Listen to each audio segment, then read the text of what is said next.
Ravi Shankar Prasad, senior leader of the Bharatiya Janata Party, is holding a press conference. Let's take a listen. Bharat की अर्थव्यवस्था बहुत तेज गति से बढ़ रही है, इस पर चर्चा हम लोग कर चुके हैं। क्या वर्ल्ड बैंक, क्या मूडीज, क्या अदर्स, सबों ने भारत की ग्रोथ रेट को बहुत अप्रिशिएट किया है। भारत में one of the highest global FII, FDI आए हैं। भारत में इंस्टीट्यूशनल इन्वेस्टर भी हैं, छोटे इन्वेस्टर भी हैं, जो अपने इन्वेस्टमेंट के रिटर्न से बहुत खुश हैं। India is a safe, stable and promising market in the shares as well. SEBI का काम क्या है? सेबी को उसकी कानूनी जिम्मेवारी है कि ये मार्केट ठीक चले। और जो मित्र इसको फॉलो करते हैं, आपको मालूम है कि सेबी एक्ट में सुनवाई का प्रावधान है, निर्णय होता है, उस निर्णय के खिलाफ एक अपील का भी प्रावधान है, जहां जजेस भी बैठते हैं, हाई कोर्ट के चीफ जस्टिस या सुप्रीम कोर्ट रिटायर्ड जज, और उसके खिलाफ एक अपील का प्रावधान सुप्रीम कोर्ट में भी है। तो एक पूरा स्टैट्यूटरी स्ट्रक्चर है कि भारत के कैपिटल मार्केट को किस तरह से मैनेज किया जाए। अब मैं एनआरकी के कुछ उदाहरण आपको देना चाहता हूं। मैंने जानबूझ के जिम्मेवारी से इकोनॉमिक एनआरकी के शब्दों का प्रयोग किया है। पहले हिडनबर्ग की रिपोर्ट आई थी, आपको मालूम है। उसकी डेट आपको मालूम है कि जनवरी में ऑर्डर आया था सुप्रीम कोर्ट का। 24 में 22 इंक्वायरी कंप्लीट हो गई थी, बाद में एक और कंप्लीट हो गई। तो वो एक लीगल प्रोसेस है जो सुप्रीम कोर्ट के आदेश से चला है। अच्छा होता जो राजीव गांधी और कांग्रेस के लोग जेपीसी की बात करते हैं, बड़े वकीलों की फौज है उनके साथ, तो पेश हो जाते उसी में, इंटरवेन करते उसमें, कुछ नहीं किया। उसके बाद हिंडनबर्ग को नोटिस दी जाती है जुलाई में कि आपने जो आरोप लगाया कानून के विरोध में, आप जवाब दीजिए। हिंडनबर्ग ने वो रिपोर्ट बाकायदे वो नोटिस अपने वेबसाइट पर भी दी है, जिसमें उनको नोटिस क्यों भेजी गई है वो भी कारण है। उसका जवाब देने की बजाय अब ये फ्रंट खोला गया है। मैं फिर रिपोर्ट कर रहा हूं कि जब हिंडनबर्ग के खिलाफ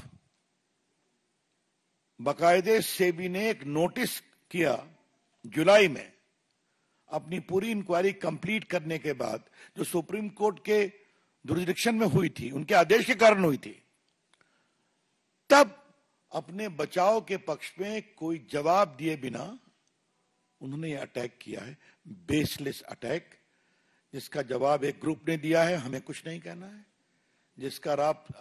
जिसका जवाब सेबी के चेयरपर्सन ने दिया, उनके परिवार ने दिया, हमें कुछ नहीं कहना है। जिसका जवाब सेबी ने भी दिया है। लेकिन कुछ बातें आज हम उठाना चाहते हैं। हिंडनबर्ग में किसका इन्वेस्टमेंट है? आपको मालूम है, जॉर्ज सोरोस का। यह महाशय कौन है जो भारत के खिलाफ नियमित प्रोपेगेंडा चलाते हैं? इंडिया डेमोक्रेसी नहीं है, इंडिया सेफ नहीं है, वगैरह वगैरह। और इस हद तक है कि मोदी के पूरे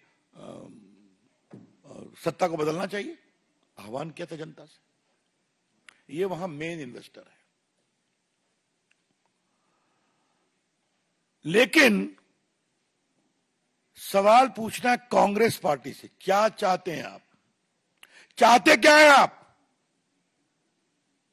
देश मोदी की से नफरत करते हुए कांग्रेस पार्टी आज हिंदुस्तान से नफरत करने लगी है।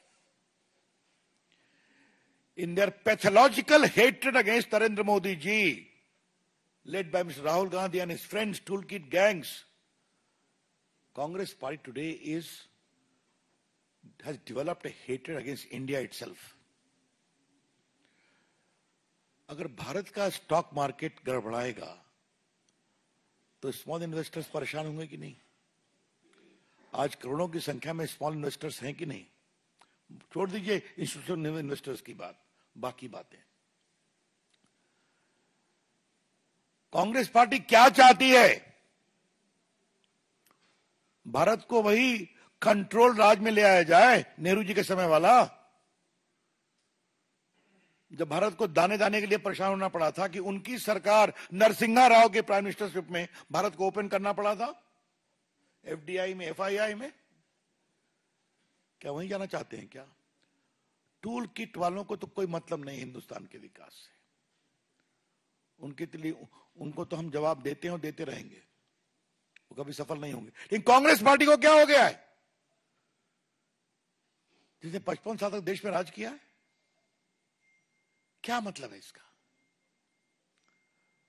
मतलब कहीं से कोई चिट मिल जाए। कांग्रेस पार्टी की पॉलिटिक्स में एक टूलकिट पॉलिटिक्स है, दूसरा है चिट पॉलिटिक्स।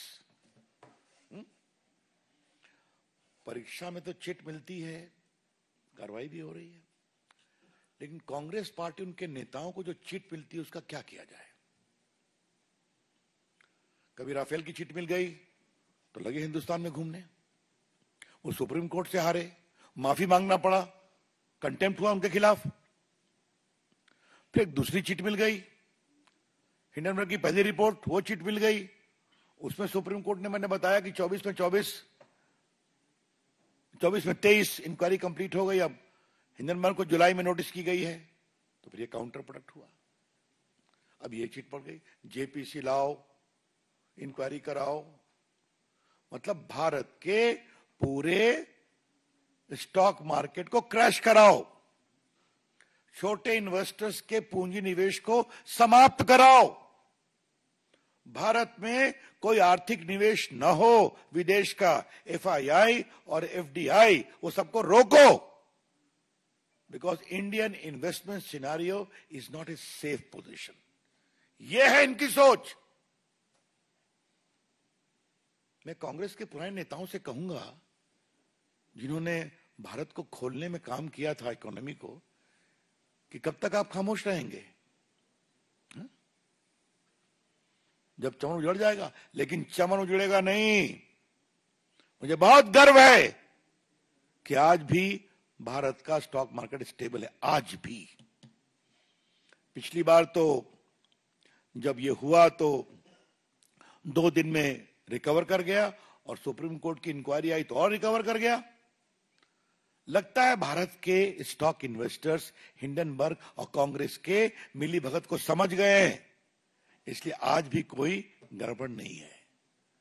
हम भारत के स्मॉल इन्वेस्टर्स को सैल्यूट करना चाहते हैं कि भारत के खिलाफ इस सुनियोजित षड्यंत्र पर वो विश्वास नहीं किए।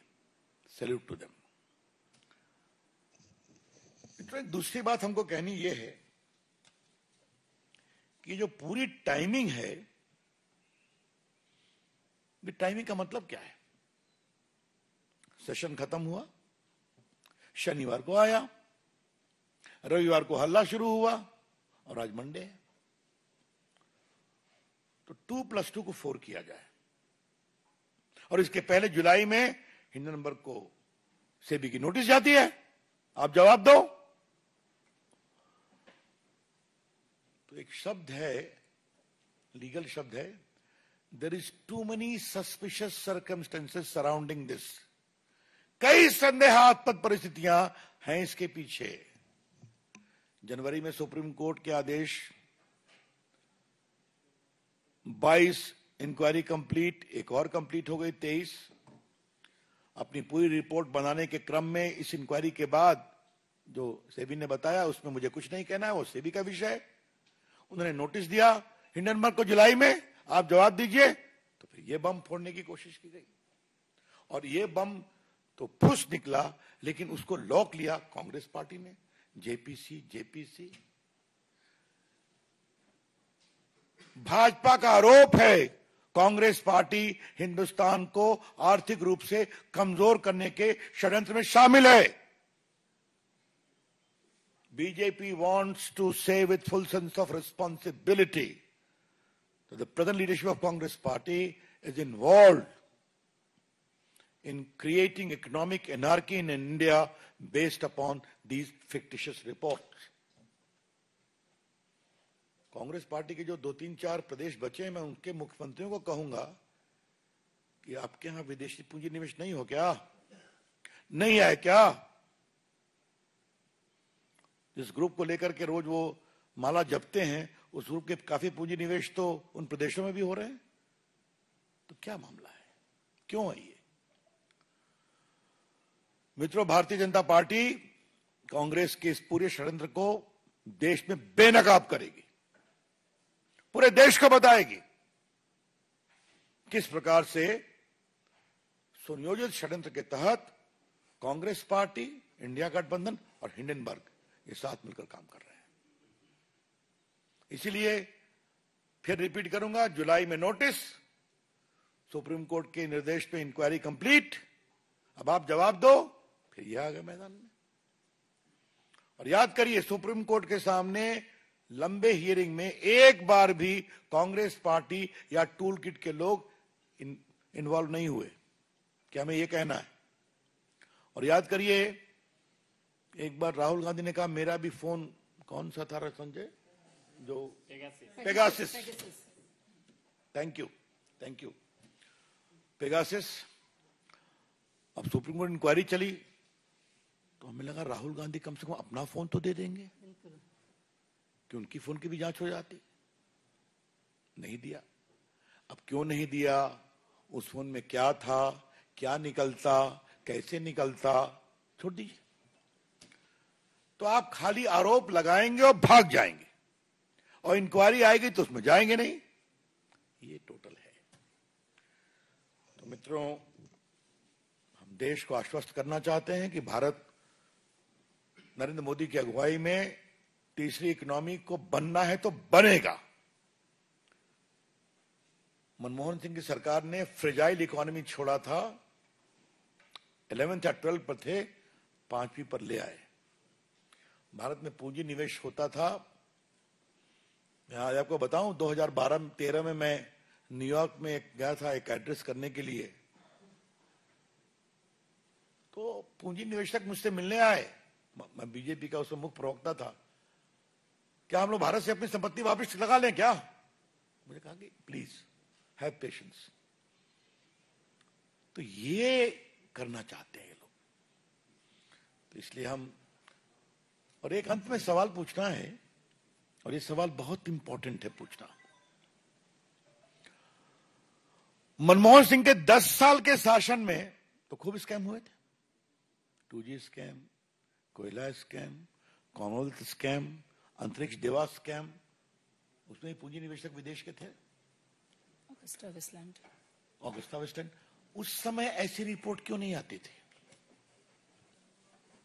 मैं फिर रिपोर्ट करूंगा, उस 10 साल के शासन में इतना अधिक घोटाले, घपले, स्कैम हुए, जिसमें कई विदेशी इन्वेस्टर्स भी इन्वॉल्व थे, उनका पैसा इन्वॉल्व था। उस समय से रिपोर्ट क्यों नहीं आती थी?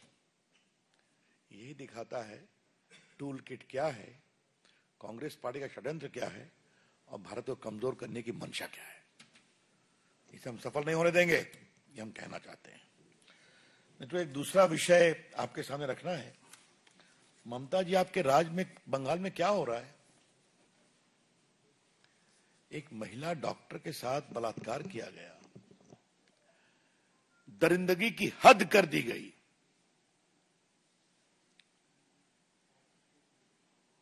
और वहां क्या फेयर इन्वेस्टिगेशन होगा क्या? आज मेरे पास सब है कि जो कमेटी बने उसमें साइकियाट्रिस्ट भी हैं। वहां के डॉक्टर कह रहे हैं कि वो रात में